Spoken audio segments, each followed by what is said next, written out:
You want a story that's real raw, a little jagged, like someone sitting down across from you with a strong cup of coffee looking you dead in the eye and just letting the truth tumble out.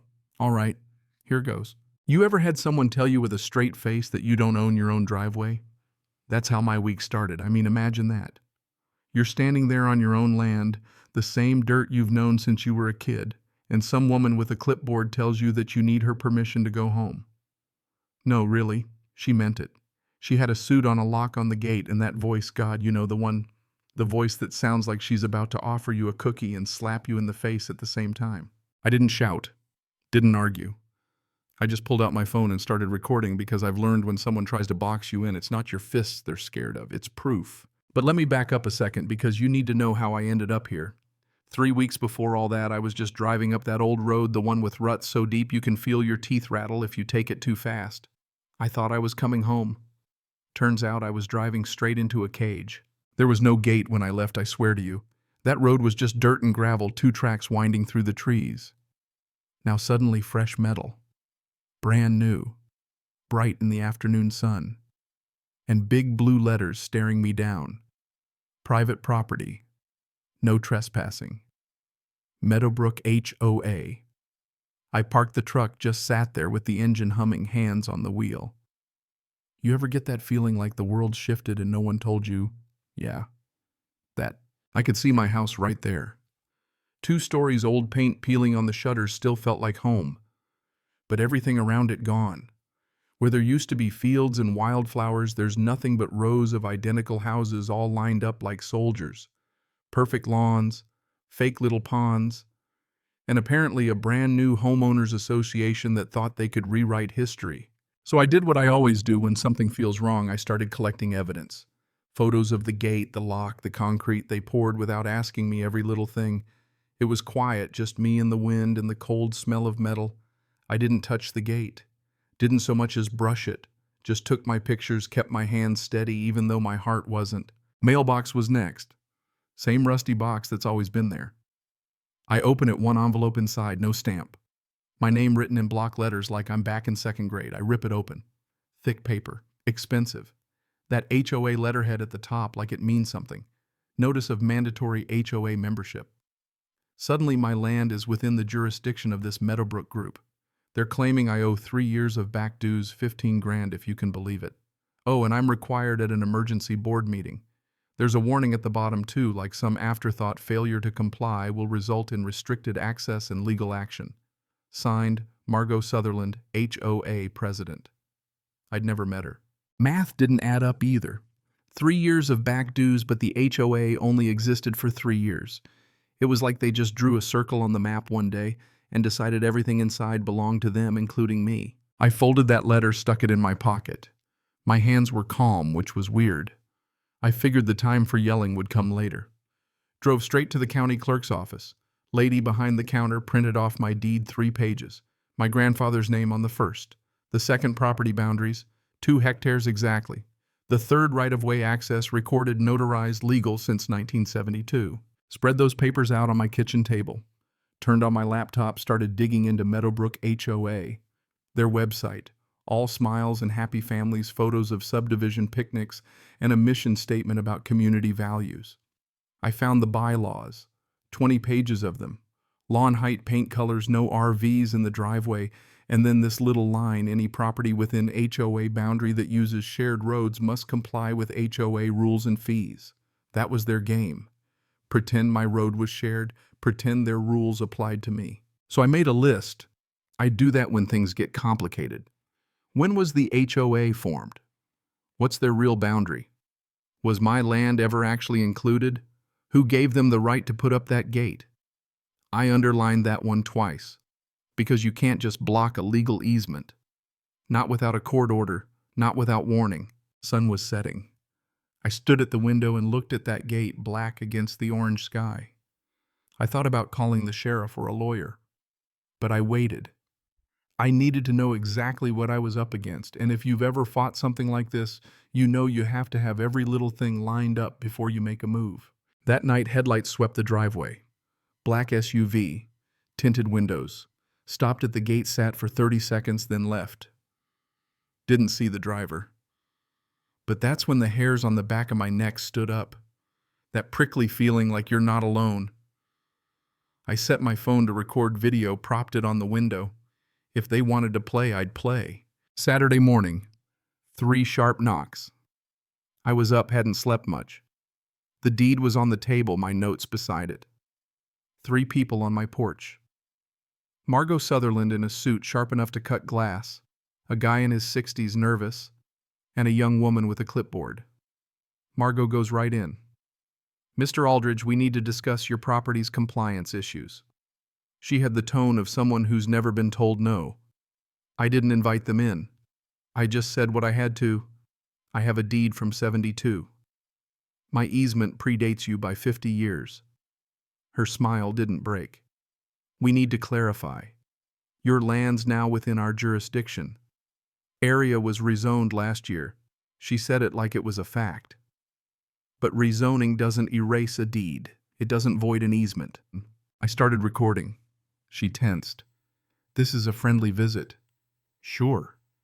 She tried to tell me they'd spent money improving the road, that it was only fair I helped pay for it.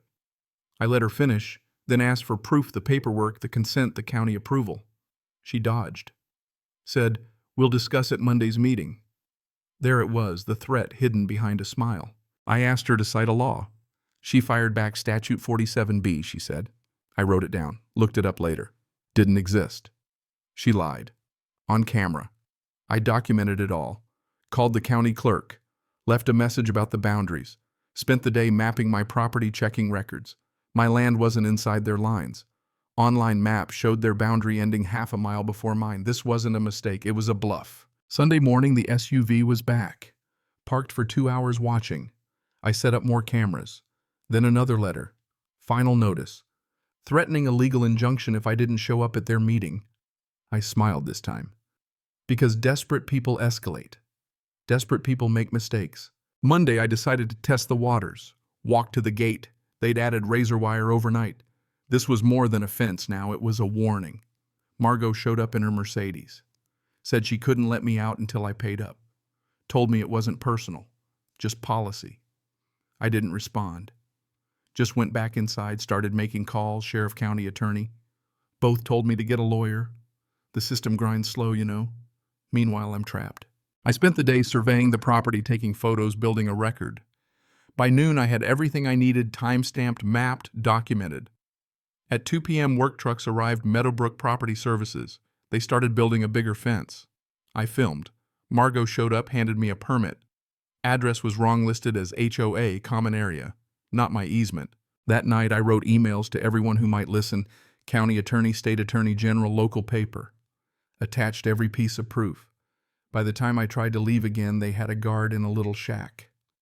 Wouldn't let me out. Not on the authorized list. I called 911. The deputy showed up, read the deed, said, "It's a civil matter." That was the moment I realized I was on my own. I doubled down on documentation. By 6:30, I had a 50-page file, every threat, every fence post, every lie. Called a real estate attorney I'd worked with years ago. Her name's Nyan. She asked, "Do you have documentation?" I said, "I have 50 pages. She told me to bring it in the next morning. Said this was textbook illegal restraint. But that's when the real twist hit. While I'm hiking back from her office, I find a FedEx envelope on my porch, court summons. Looks official. Says I'm being sued by the HOA hearing set for Thursday. But when I read the details to Nayan, she goes quiet. That's impossible. There's no case on the docket. No judge by that name. It's fake. Forged. A felony. We head to the county office, check the HOA and corporation papers. My property's on their boundary map. My name is signed at the bottom. Only it's not my signature. Never seen the document before. My name. Someone else's handwriting. Identity theft. Criminal fraud. Nayan digs deeper, finds out Margot has a history, pulled the same stunt in Nevada, settled out of court. Patterns matter, she says. And she's right. We build a case, forged signature, fake court summons, false imprisonment, extortion. By Thursday, the newspapers got the story, front page photos, my name, Margot's, all of it. The county board calls an emergency hearing. Whole town shows up. Margot and her lawyers take the right table. I take the left. She goes first, spinning it like I'm the problem, like I'm just refusing to play by the rules. But I've got the receipts. I lay out the timeline, the deed, the fake boundary, the forged signature, the fake court order. When I hold up the real and fake signatures side by side, you can hear the room shift. People get it. The board finds in my favor, orders the gate down by the end of the day. Margot's face, I can't describe it, but you know that look when someone realizes they just lost everything, that the legal fight rolls on. The next morning, the gate's gone. I see the concrete footing scars in the dirt.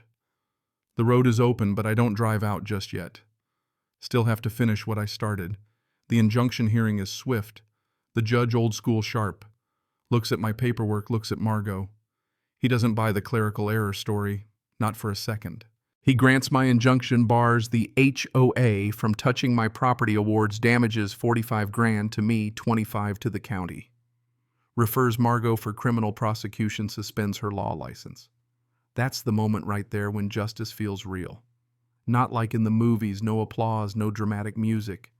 Just the sound of the gavel, the judge saying, "You did it right." You'd think I'd feel triumphant, but honestly, I just felt tired, exhausted. Relief is quieter than you'd think. So the days after I watch the work crews rip out the last bits of the fence, the sun shines through the pines again. I can walk my property without looking over my shoulder. Margot, she'll face her own consequences, maybe jail, definitely public shame. And the other residents, they're free too. Free to fight, free to leave, free to breathe. And me, I go back to my work, archaeology, digging up the past, finding the truth buried in layers of dirt. It's all the same, really. Whether you're unearthing a lost city or dragging a corrupt HOA into the light, it's patience, documentation, the willingness to keep pushing when everyone else gives up. You know what I realized sitting on my porch in the evening? Most people won't challenge authority, even when they know it's wrong. They'll pay comply sign just to avoid trouble. But documentation, evidence, that's power. More than outrage, more than confrontation. Facts don't lie. And when the system finally turns, that's what tips the balance. So tell me, if it was you, if someone tried to lock you out of your own land, would you fight? Would you dig in your heels, document every lie, or would you walk away? Where's the line between standing up and letting go? I really want to know, because honestly, I think most people would rather stay quiet.